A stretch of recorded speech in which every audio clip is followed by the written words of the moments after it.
बिस्मिल्लाहिर्रहमानिर्रहीम। अस्सलामुअलैकुम। आप देख रहे हैं जेएन न्यूज और मैं हूं आपकी मेजबान सुंबल ज़िया। बुलेटिन का बाकायदा आगाज करते हैं और शामिल करते हैं अब तक की अहम तरीन खबरें। आईजी पंजाब डॉक्टर उस्मान अनवर का दौरा मुल्तान। आईजी पंजाब ने चेहलम हजरत इमाम हुसैन रज़ियल्लाहु अन्हु के मरकजी जुलूस के सिक्योरिटी इंतजाम का जायजा लिया।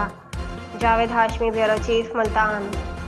आईजी पंजाब ने इमाम बारगाह जवादिया थाना दहली गेट समेत एक कैटेगरी के दिगर जुलूसों की सिक्योरिटी इंतजाम का जायजा लिया।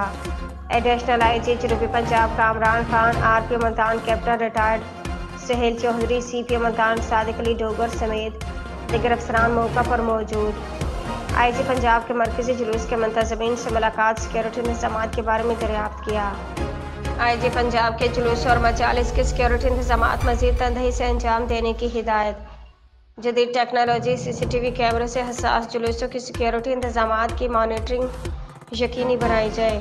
मुतबादिल रास्तों से ट्रैफिक की हमवार रवानी को यकीनी बनाया जाए। ख़वातीन शहर की सिक्योरिटी के लिए ख़वातीन एहलकार को तैनात रखा जाए।